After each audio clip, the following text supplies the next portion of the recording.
ചിരട്ട ഇപ്പോൾ ചില്ലറക്കാരനല്ല. പണ്ട് വലിച്ചെറിഞ്ഞിരുന്ന ചിരട്ടയ്ക്ക് ഇപ്പോൾ പൊന്നും വിലയാണ്. ചിരട്ട കൂട്ടിവെച്ച് ആക്രിക്കാർക്ക് കൊടുത്താൽ വീട്ടമ്മമാർക്ക് ഒരു വരുമാന മാർഗമാണ്.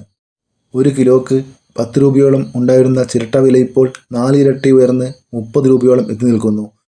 നാട്ടിൻ പുറത്തെ ആക്രിക്കാർക്ക് കൊടുത്താൽ തന്നെ 25 മുതൽ 30 രൂപ വരെ ലഭിക്കും. മൊത്തവില 30-ന് മുകളിൽ ഉണ്ട്.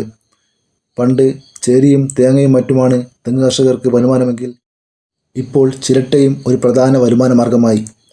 പാഴ്വസ്തുക്കൾ ശേഖരിക്കുന്ന ആക്രിക്കാർക്കും ഇപ്പോൾ പ്രധാനമായും ചോദിച്ചു വാങ്ങുന്നത് ചിരട്ടയാണ്.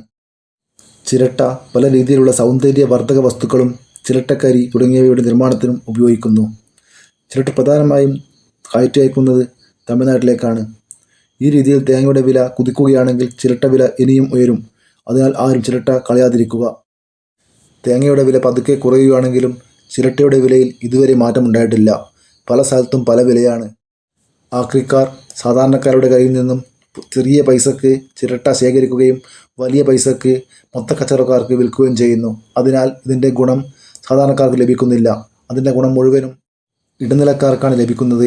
അതിനാൽ കൂടുതൽ ചിരട്ട കൈവശമുണ്ടെങ്കിൽ മൊത്ത കച്ചവടക്കാരെ ഏൽപ്പിക്കുകയാണ് ഉചിതം. ഇപ്പോൾ ഓരോ സ്ഥലത്തും വണ്ടിയുമായി വന്നാണ് ചിരട്ട ശേഖരിക്കുന്നത്. അപ്പോൾ തന്നെ നമുക്ക് മനസ്സിലാക്കാം ഇതിന് എത്ര വിലയുണ്ടാവുമെന്ന്. അവർ നമ്മുടെ കയ്യിൽ നിന്നും ചെറിയ തുകയ്ക്ക് ചിരട്ട ശേഖരിക്കുകയും വലിയ വിലയ്ക്ക് മൊത്ത കച്ചവടക്കാർക്ക് വിൽക്കുകയും ചെയ്യുന്നു. ഇതിൻ്റെ ഗുണം ലഭിക്കുന്നത് സാധാരണ ജനങ്ങൾക്കല്ല, ഇതിനിടയിൽ പ്രവർത്തിക്കുന്നവർക്കാണ്. അതിനാൽ സൂക്ഷിച്ച് കൈകാര്യം ചെയ്യുക. Thank you.